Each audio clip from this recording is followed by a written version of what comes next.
Shalom bagi kita. Shalom juga bagi semua jemaat Tuhan yang sedang beribadah hari ini di rumah. Bahkan juga para pemirsa.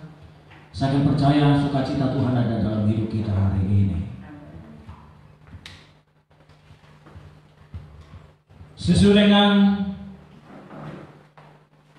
khotbah yang sudah kami bagikan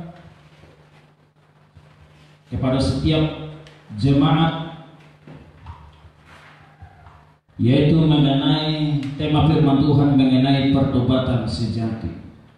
Mungkin kita sudah sering mendengar namanya pertobatan, tetapi mari kita khususnya di akhir-akhir zaman ini, khususnya wabah COVID-19 akan menyadarkan kita untuk masuk dalam pertobatan yang sejati. Sekarang kita akan perhatikan Yesaya 30 ayat 15. Kita akan baca bersama-sama, baik juga yang sedang menyaksikan, yang ada di rumah. 2-3 ya. Sebab beginilah firman Tuhan Allah yang Maha Kudus, Allah Israel, dengan bertobat dan tinggal diam kamu akan diselamatkan. Dalam tinggal tenang dan percaya terletak kekuatanmu, tetapi kamu enggan. Saya buat ada keterangan sedikit selagi kondisi dunia di akhir zaman dilanda wabah COVID-19, mungkin juga kita menghadapi aneka masalah saat ini, ya. Mungkin akibat menuai apa yang kita tabur. Jalan keluar terbaik adalah bertobat dari dosa, baik itu dosa rohani, kejiwaan, jasmani. Dengan bertobat, hajaran akan diangkat dan kita akan dipulihkan. Dunia digoncang dengan ketakutan, tetapi orang yang bertobat hidup benar dan takut akan Tuhan akan dilindungi. Khususnya dunia sedang digoncang oleh wabah COVID-19 sehingga menimbulkan banyak masalah, baik mungkin di keluarga, apalagi ekonomi. Dan bukan hanya itu, bahkan juga pemerintahan sekarang juga merosot, ya, punya masalah. Karena apa? Karena terlalu banyak pengeluaran daripada pemasukan dari setiap pajak. Jadi setiap dunia, bahkan di negara kita sampai kepada keluarga menghadapi berbagai macam masalah. Oleh karena itu perlu kita menyadari bahwa Tuhan izinkan ini adalah supaya kita semakin sadar dan insaf bahwa wabah COVID-19 itu adalah membawa kita untuk bertobat dengan sungguh-sungguh, lebih dalam lagi. Jadi bukan hanya sekedar bertobat, tetapi pertobatan yang sejati. Yang menjadi ada ayat firman Tuhan bahwa orang yang bertobat akan dilindungi sesuai dengan Mazmur pasal 34 ayat yang ke-8 kita akan baca sesuai dengan yang sudah saya kutip di lembaran. Kita baca 2-3 ya. Malaikat Tuhan berkemah di sekeliling orang-orang yang takut akan Dia, lalu meluputkan mereka. Orang yang takut akan Tuhan adalah orang yang bertobat. Orang yang takut akan Tuhan dimanapun dia berada, situasi apapun, kondisi bagaimanapun, dia tetap akan berjalan dalam kebenaran Tuhan. Jadi dia siap bayar harga. Dia tidak akan mencuri sekalipun kekurangan. Karena apa? Dia takut Tuhan. Dia tidak akan melakukan sesuatu yang jahat kepada saudaranya, sekalipun ada kesempatan untuk dia melakukannya. Namun karena dia takut akan Tuhan, kesempatan itu tidak akan dipakai. Itu karena apa? Karena dia orang yang bertobat. Jadi orang yang bertobat sejati adalah orang yang takut akan Tuhan. Jadi dia tidak takut kepada manusia. Orang yang takut kepada manusia, jika ada orang yang melihat maka dia takut untuk melakukan atau berbuat sesuatu. Tetapi orang yang takut akan Tuhan adalah dimanapun dia, dalam situasi apapun, dalam kondisi bagaimanapun, dia akan tetap berjalan di dalam kebenaran Tuhan. Sehingga dia tidak akan pernah dipengaruhi situasi, kondisi ekonomi, baik masalah, baik problema, mungkin sakit penyakit, apapun yang terjadi dalam hidupnya. Dia tidak akan pernah tergoyahkan. Karena apa? Karena ada rasa takut akan Tuhan. Mungkin dalam wabah COVID-19 ada banyak kesempatan dalam hidup kita. Mungkin Tuhan izinkan ada kesempatan kita menipu, ada kesempatan kita korupsi, ada kesempatan kita mengambil bahagian daripada orang lain supaya itu untuk kita. Atau mungkin banyak hal. Tetapi ingat Bapak Ibu, jika kesempatan itu ada, hari ini sadarlah, bertobatlah dengan sungguh-sungguh. Supaya bagaimana? Karena janji firman Allah berkata, orang yang takut akan Tuhan karena dia bertobat sungguh-sungguh, dimanapun dia akan dibentengi dan dilindungi oleh Tuhan. Kita rindu supaya hidup kita, keluarga kita, orang yang kita kasihi dilindungi, dibentengi Tuhan. Mungkin ada keluarga kita sekarang yang tidak bisa kita lihat, mungkin ada di perantauan, bahkan mungkin mereka ada di garis depan.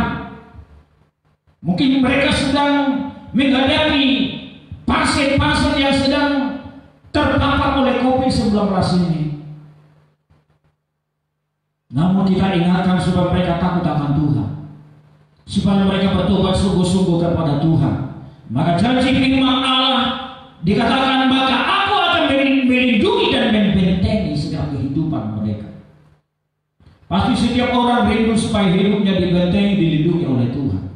Namun Bapak Ibu, kita perlu harus menyadari, yang menjadi pertanyaan adalah, apakah kita orang yang sudah takut akan Tuhan? Apakah kita orang yang sudah bertobat dengan sungguh-sungguh? Oleh karena itu ada 3 hal merupakan satu tanda, satu bukti bahwa kita adalah orang yang bertobat sejati. Bagian yang pertama, bertobat dari dosa rohani.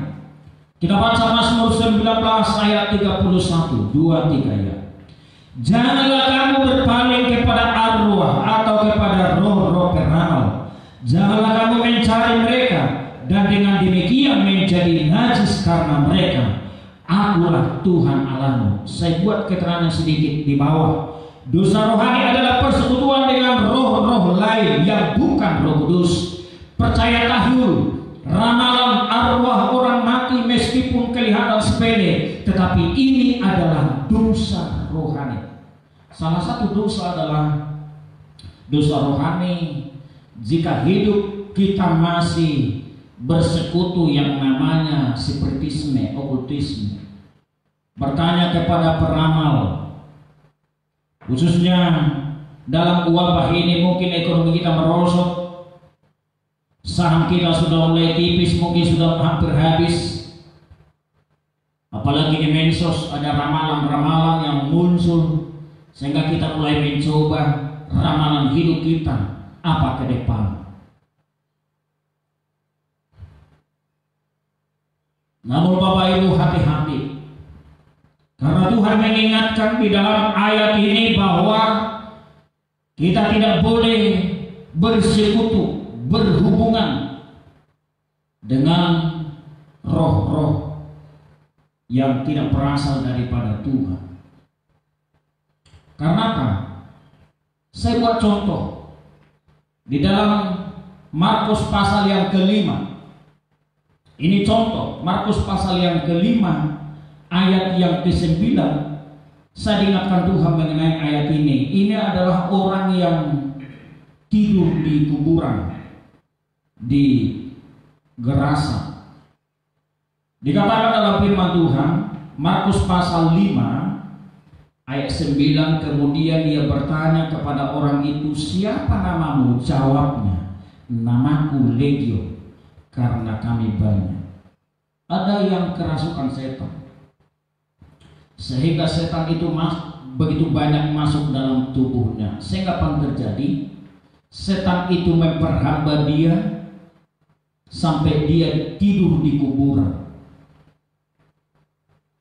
sehingga jiwanya, tubuhnya itu dikendalikan oleh roh yang sudah masuk dalam tubuhnya. Bahkan dikatakan di dalam Markus pasal yang kelima mulai ayat 1, dia tidur di kuburan siang dan malam sampai terlanjur. Tidak ada lagi rasa malu di dalam hidupnya. Karena apa? Karena dia sudah dirasuk oleh kuasa-kuasa kegelapan. Oleh karena itu kita perlu menyadari dan kita harus sadar dan jangan menganggap sepele bahwa orang yang bersekutu kepada roh-roh beramal itu jalannya bahwa roh-roh setan itu akan masuk dalam hidup kita. Sehingga apa yang terjadi? Jika roh setan itu, roh-roh yang tidak daripada Tuhan masuk dalam hati kita, maka kita akan mulai dikuasai. Sehingga kita akan diubah seperti yang dia inginkan, bukan seperti yang kita inginkan. Kadang kita dibuat sadar, kadang kita tidak sadar dalam hidup ini. Bahkan sampai jiwa kita yang dulunya sehat, segar, kita masih bisa membedakan mana yang benar, mana yang tidak benar. Tetapi setelah roh-roh jahat itu masuk dalam tubuh kita, mulai alam sadar kita dibutakan, dikuasai dalam hidup ini. Sehingga apa yang terjadi? Mungkin kita sering melakukan yang tidak benar, yang tidak pantas, bahkan kepada orang yang paling dekat kepada kita. Itu karena apa? Itu karena pekerjaan roh-roh setan. Kenapa roh setan itu masuk? Karena kita ada hubungan, bertanya kepada peramal. Bapak Ibu khususnya kita suku Batak, dulu kita kenal ada nenek moyang kita namanya Sisingamangaraja. Dan ini begitu sangat diagungkan oleh orang Batak yang belum bertobat, yang belum lahir baru. Sampai sekarang mereka bersekutu dengan roh-roh daripada nenek moyang ini, meminta kesaktian, meminta ilmu, kekuatan dalam hidupnya. Dan mereka tidak sadar pada saat mereka sedang bersekutu kepada roh-roh itu. Sehingga apa terjadi? Roh yang setan yang masuk di dalam tubuhnya, sehingga hidupnya diubah sesuai dengan roh yang masuk di dalam kehidupannya. Sehingga lama-kelamaan dia mulai menjadi orang yang aneh. Namun karena mungkin dia bisa melakukan hal-hal supranatural sehingga ada banyak orang percaya. Sementara banyak orang tidak sadar bahwa setan juga bisa melakukan supranatural. Makanya firman Allah berkata segala roh harus diuji, apakah itu dari Tuhan atau tidak. Sebagai anak Tuhan, sebagai orang percaya, jika engkau memiliki roh Tuhan dalam hidupmu, jika engkau bertobat sungguh-sungguh, jika engkau adalah miliknya Tuhan, engkau bisa menyadari dan engkau bisa menguji roh apa yang sedang merasuk orang yang sedang mengalami atau yang melakukan mujizat itu. Apakah roh setan atau roh Tuhan? Oleh karena itu ini adalah merupakan satu contoh yang nyata yang tidak bisa kita abaikan. Pada saat roh setan itu masuk kepada orang ini, sehingga apa yang terjadi? Jiwanya, tubuhnya dikuasai dan dilumpuhkan oleh setan yang sudah masuk dalam tubuh. Oleh karena itu Bapak Ibu, makanya tidak jarang, bahkan masih banyak orang Kristen yang kesurupan. Itu karena apa? Karena ada jalannya roh itu masuk. Makanya dikatakan dalam firman Tuhan, Kita harus tinggalkan, kita harus bertobat dari dosa rohani. Jangan sampai ada lagi kesempatan kita bertanya kepada peramal-peramal, karena itu adalah merupakan kejijikan di hadapan Tuhan. Orang yang masih bersekutu dengan roh-roh okultisme, spiritisme, sampai kapanpun kehidupan rohaninya tidak akan pernah bertumbuh. Dia tidak akan bisa dewasa secara rohani. Bahkan Tuhan tidak akan bisa dekat dalam hidupnya. Sebab firman Allah berkata, beliau dengan Kristus tidak akan bisa ketemu. Terang dan gelap tidak akan bisa menyatu. Roh setan dengan roh Tuhan tidak akan pernah bisa bersatu. Oleh karena itu perlu harus kita menyadari. Baik juga pemirsa yang ada di rumah, jika engkau masih mau bersekutu dengan peramal-peramal, meramal nasibmu, keadaanmu, meramal kehidupan anak-anakmu, meramal masa depanmu, ekonomimu, kesehatanmu, hari ini engkau harus bertobat. Tinggalkan itu, datang kepada Tuhan.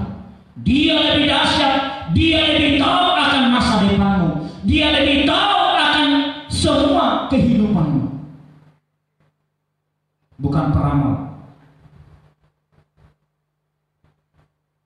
Oleh karena itu, roh setan ini dibuat menjadi buta, menjadi lumpuh, tidak sadar jiwanya, bahkan tubuhnya. Demikian juga dengan orang yang dirasuk oleh kuasa-kuasa kegelapan. Kadang kita tidak sadar, kita dibuat tiba-tiba membenci orang yang kita kasihi. Tiba-tiba kita melakukan yang jahat kepada orang lain tanpa sebab dan akibat. Itu karena apa? Karena kita tidak sadari hidup kita sudah dikendalikan. Oleh karena itu, Tuhan tidak suka itu akan terjadi dalam kehidupan kita.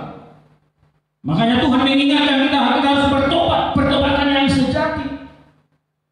Bahkan dikatakan di dalam Yohanes pasal yang ke-10 ayat 10a, kita tahu kita harus sadar pekerjaan setan. Dia mencuri, dia membunuh, bahkan dia membinasakan. Jadi jika setan itu menawarkan pertolongan supranatural kepadamu, ingat itu hanya sementara, dan itu adalah jalannya dia mengikat kehidupan kita.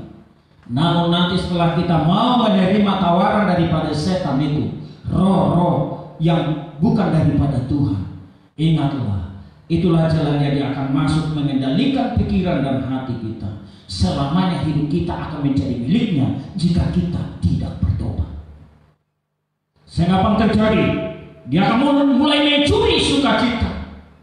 Dia akan mulai mencuri damai sejahtera dalam hidup kita. Dan kita akan mulai dibuat takut dan takut, gelisah dan gelisah dalam hidup ini.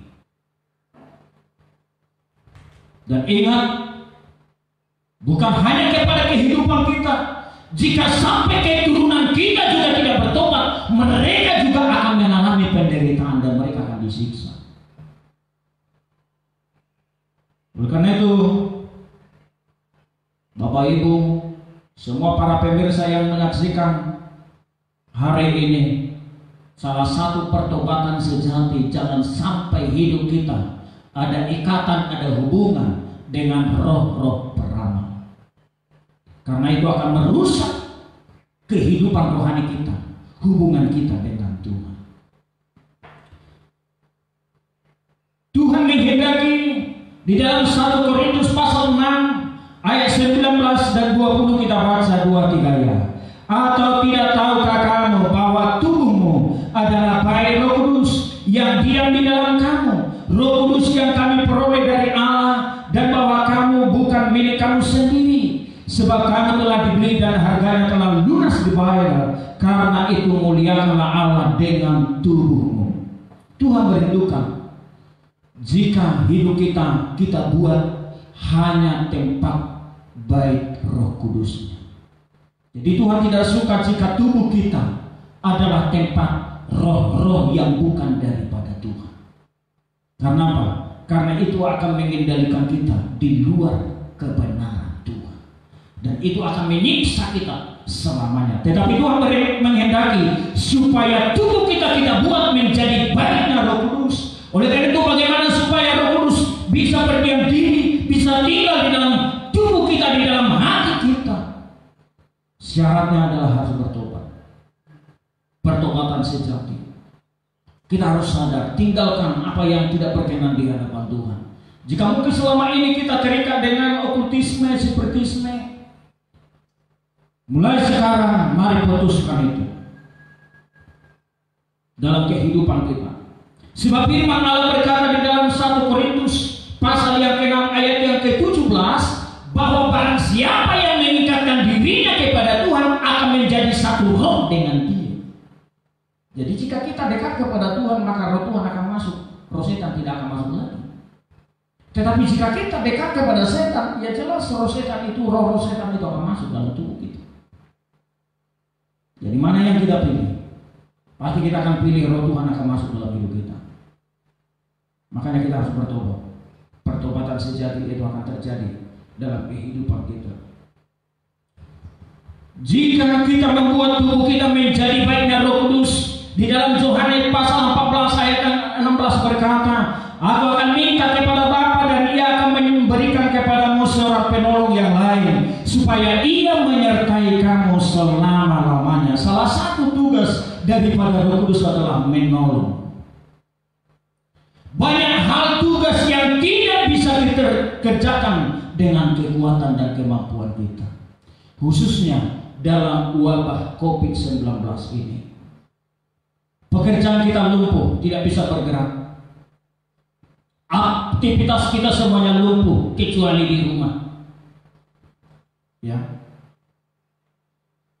Banyak yang gagal, yang apa yang kita sudah rencanakan selama ini. Bahkan mungkin kita merasa, apalagi kita belum tahu sampai kapan wabah ini akan berlalu. Mungkin kita merasa bagaimana Tuhan kehidupanku besok, lusa dan seterusnya. Bagaimana kehidupan anak-anakku, bagaimana kebutuhan kami. Bagaimana keuangan, bagaimana kesehatan kami.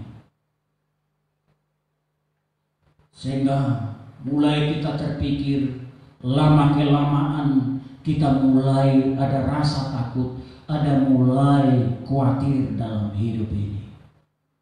Tetapi ingat Bapak Ibu, jika engkau membuka hatimu kepada Roh Kudus, maka Roh Kudus itu akan menolong kita,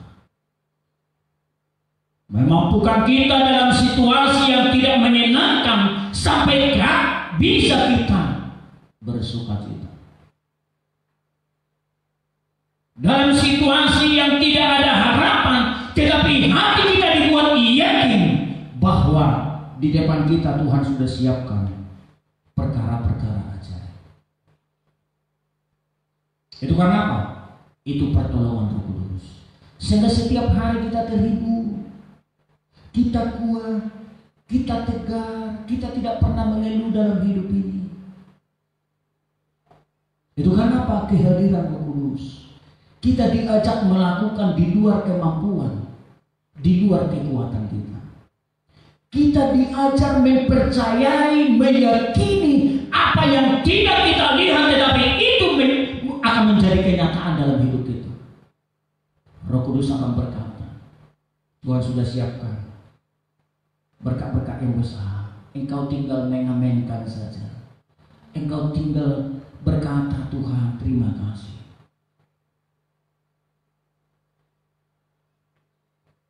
Itulah pekerjaan Roh Kudus.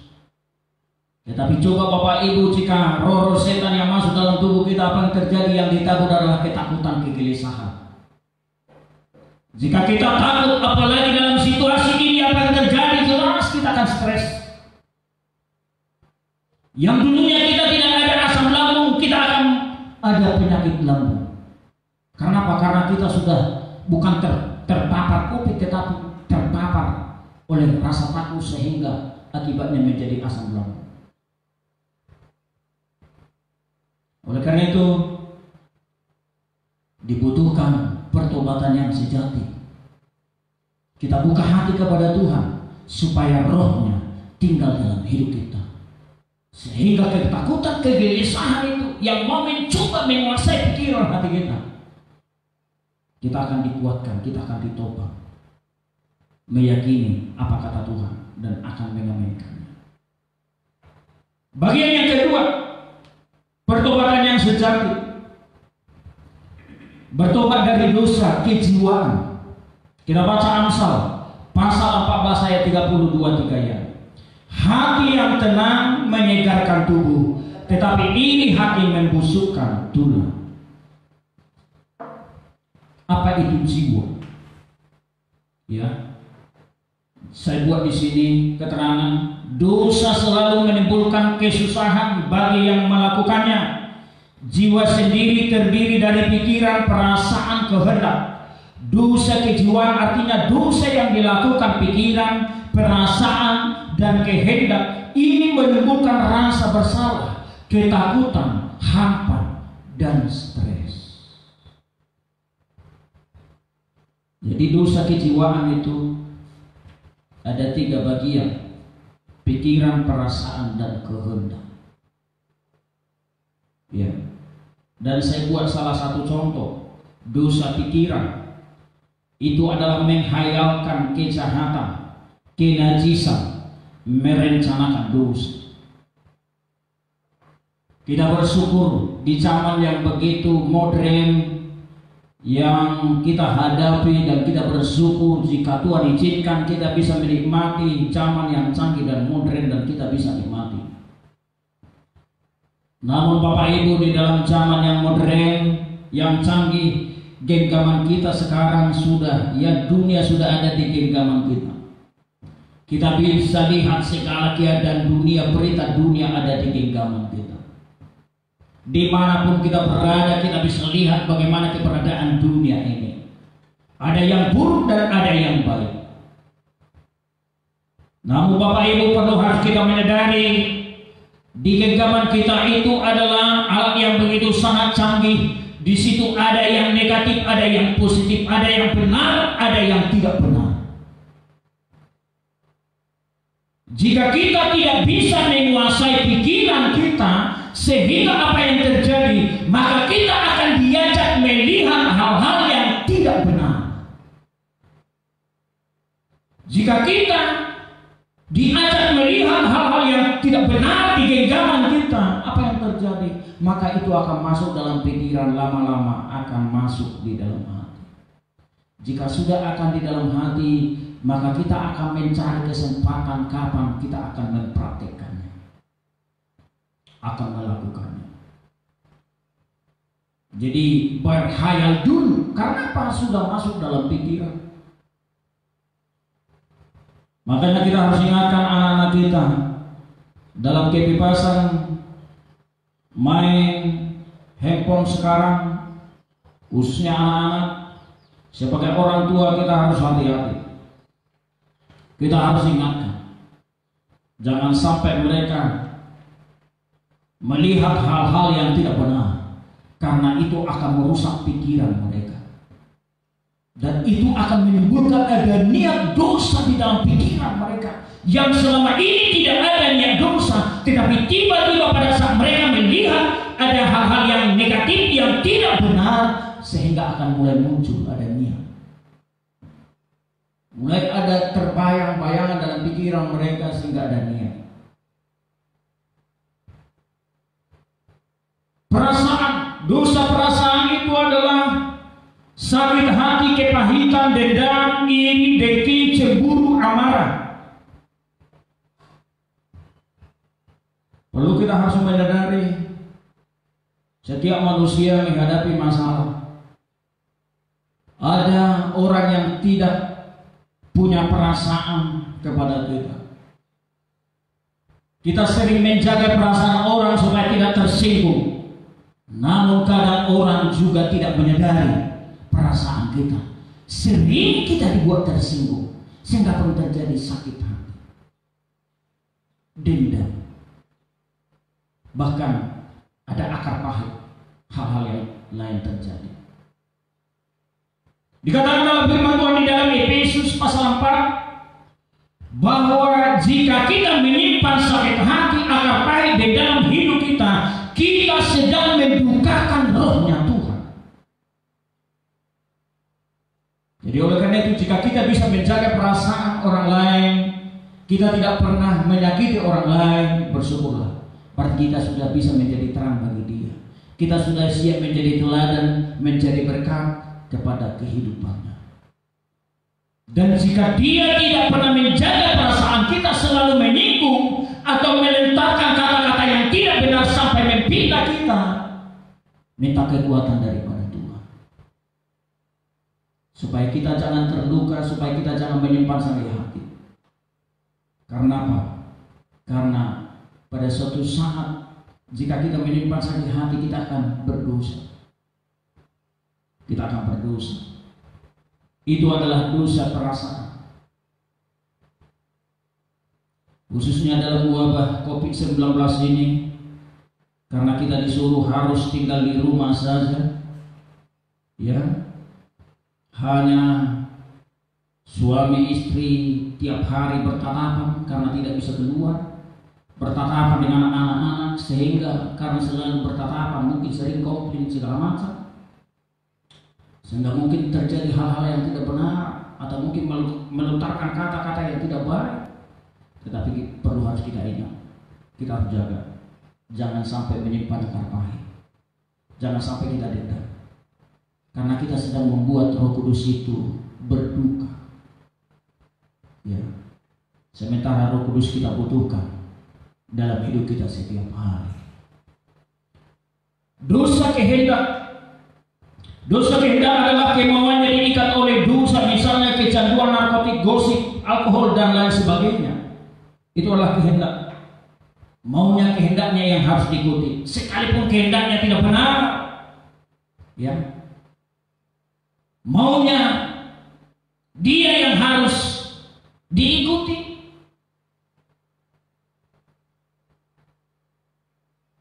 Dia sulit untuk berubah, dia sulit melepaskan apa yang mengikat dia selama ini. Karena apa? Karena itu kemauan. Jadi kadang orang tidak menyadari bahwa kehendak itu jika tidak bisa kita kendalikan dalam hidup ini, itu akan merusak kita ke depan, merusak kehidupan kita, merusak kehidupan orang lain. Ya, jika hanya mengikuti kehendak kita sendiri. Jadi jiwa itu terdiri dari pikiran, perasaan, dan kehendak. Oleh karena itu Bapak Ibu, pikiran kita bisa dikendalikan, perasaan kita bisa dikendalikan, kehendak kita bisa dikendalikan di luar daripada Roh Kudus jika kita tidak bertobat sungguh-sungguh. Namun jika kita bertobat, ingatlah, maka Roh Kudus akan mengendalikan pikiran kita, ya, perasaan kita, kehendak kita, sehingga maka akan terjadi dan akan tercipta, kita akan mampu namanya menguasai diri. Orang yang menguasai diri adalah seperti pahlawan yang bisa merebut sebuah kota. Orang yang menguasai diri adalah buah daripada Roh Kudus. Setiap saat kita akan menjadi pemenang dalam hidup ini. Oleh karena itu Bapak Ibu, hati-hati dengan dosa kejiwaan. Karena itu akan merusak pikiran kita, merusak perasaan kita, merusak kehendak kita. Yang ketiga, sebelum ketiga, kita baca di dalam Filipi pasal 4 ayat yang ke-8, bagaimana supaya pikiran perasaan kita ya tidak akan dipengaruhi oleh hal-hal yang tidak benar. Kita baca 2-3 ya. Jadi akhirnya saudara-saudara, semua yang benar, semua yang mulia, semua yang adil, semua yang suci, semua yang manis, semua yang sedap didengar, semua yang disebut kebajikan dan patut dipuji, pikirkanlah semuanya itu. Jadi bagaimana supaya jiwa kita itu senantiasa terpelihara, tidak menyimpang daripada kebenaran Tuhan? pikiran, perasaan, kehendak kita tidak melakukan hal-hal yang tidak benar di hadapan Tuhan, maka kita harus mengisi pikiran kita dengan hal-hal yang positif. Ya.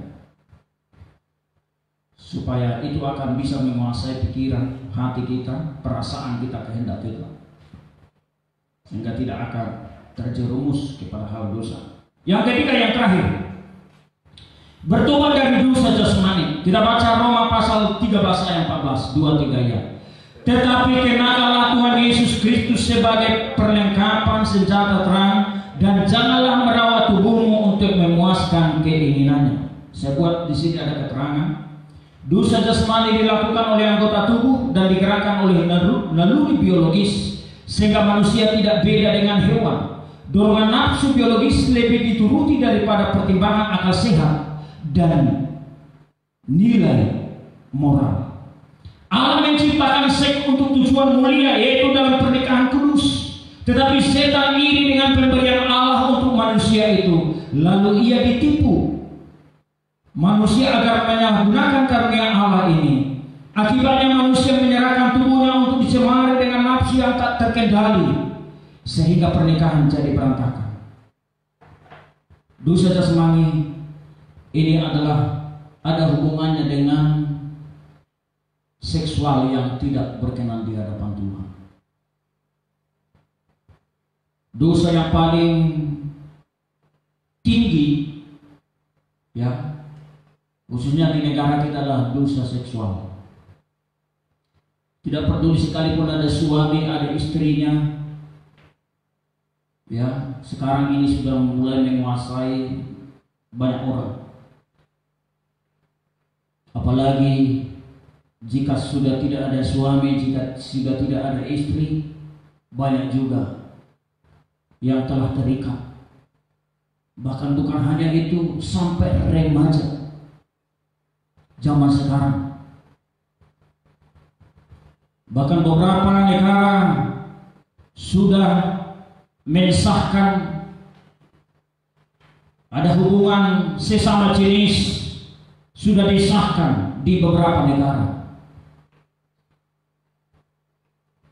Oleh karena itu Bapak Ibu, ini adalah akhir zaman.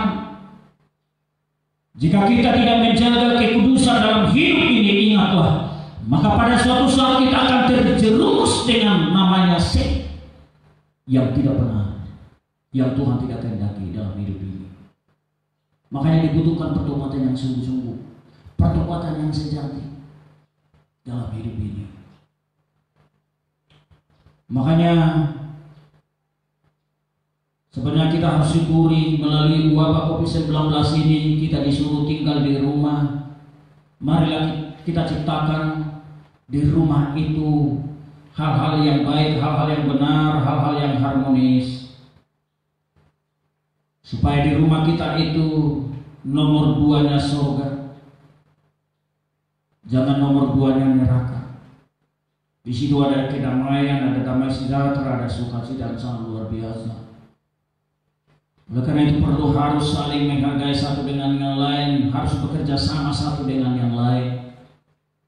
Saling ada kepedulian, ada perhatian, supaya rumah kita itu sepertinya nomor 2-nya surga. Sehingga bagaimanapun tidak ada saatnya, tidak ada peluang bagi setan untuk merusak keharmonisan keluarga di tengah-tengah kehidupan kita masing-masing. Oleh karena itu merupakan kesimpulan, Allah biarkan malapetaka dan bencana dunia menimpa mereka yang tak mau bertobat sebagai hajaran dan peringatan kepada mereka. Dunia saat ini penuh musibah, baik itu ekonomi, bencana alam, kejahatan. Jika hidupmu dalam kesesatan, kesempitan, jauh dari rezeki dan keberuntungan, selalu sial, rumah tangga kacau, ekonomi kering, sakit di tubuh dan lain, mari bertobat. Tuhan akan pulihkan kita. Oleh karena itu Bapak Ibu, bahkan juga para pemirsa jemaat Tuhan yang kami kasih dalam Tuhan, ada 3 hal yang perlu harus kita lakukan untuk mencapai pertobatan yang sejati Yang pertama adalah jangan sampai kita mau lagi bertanya kepada roh-roh spiritisme atau okultisme. Dan yang kedua, jangan sampai kita ada dosa kejiwaan, pikiran, perasaan, kehendak. Jangan.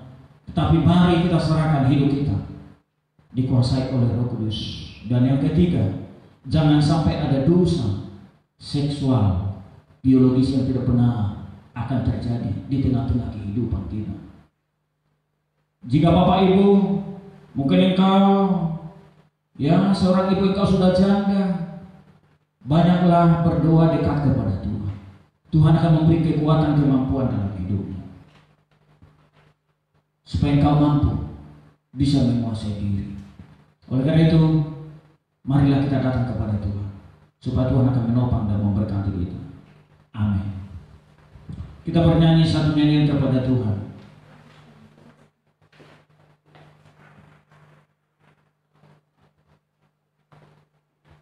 Rohmu yang hidup penuhiku. Satu-satunya yang mampu menguatkan kita hanya Roh Tuhan, tidak ada yang lain. Supaya kita bisa dihibur, kita bisa dikuatkan, kita bisa ditopang dalam segala sesuatu. Karena tugas Roh Kudus itu adalah menolong.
tidak menyadari itu jalannya, roh-roh setan masuk dalam kehidupan mereka, menanamkan kekhawatiran, kegelisahan, bahkan merusak jiwa dan tubuh mereka Tuhan.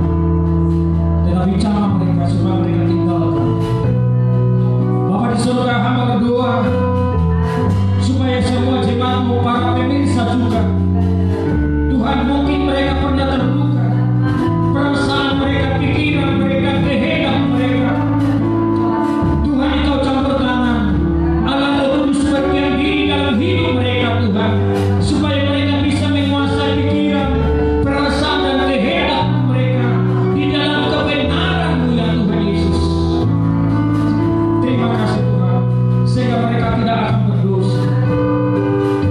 Dan hamba juga berdoa buat semua jemaat-Mu, bahkan para pemirsa, Tuhan, mungkin tidak menyadari bahwa seks di luar pernikahan itu adalah dosa yang besar. Oleh karena itu Tuhan, hamba berdoa biarlah Engkau campur tangan dan jamah Tuhan, khususnya jemaat-Mu yang sudah janda, yang duda, Tuhan, jamah mereka. Roh Kudus-Mu bekerja dalam hidup mereka, supaya mereka mampu Tuhan menguasai, mengendalikan segala tubuh mereka, dan mereka tidak menyerahkan tubuh mereka kepada hal-hal yang tidak benar dalam hidup mereka. Bebaskan mereka, lepaskan mereka Tuhan. Biarlah mereka mempersembahkan tubuh mereka menjadi persembahan yang hidup, yang hangat di hadirat Tuhan. Bahkan juga kami berdoa buat para remaja, pemuda, anak-anak Tuhan, mungkin mereka sedang menggenggam dunia yang mereka sedang lihat, ada yang tidak baik, ada juga yang baik. Tuhan, kami berdoa Engkau campur tangan, jamah hati mereka Tuhan, supaya tidak akan ada niat-niat mereka membayangkan hal-hal yang tidak benar dalam kehidupan mereka Bapak di surga. Terima kasih Tuhan, dan terima kasih. Peliharalah semua umat-Mu, peliharalah semua para pemirsa yang sedang menyaksikan acara ini. Terpuji dan termulialah Engkau Tuhan. Terima kasih, biarlah kami bertobat, pertobatan sejati menjadi milik kami dalam hidup kami, supaya pemeliharaan-Mu ada bersama-sama dengan kami, sehingga kami menjadi orang yang takut akan Tuhan dalam hidup ini. Terima kasih Tuhan. Terpujilah nama-Mu dalam nama Yesus. Kami berdoa dan bersyukur kepada-Mu. Haleluya. Amin. Kita angkat satu pujian, kita bawa persembahan kita. Roh yang hidup penuh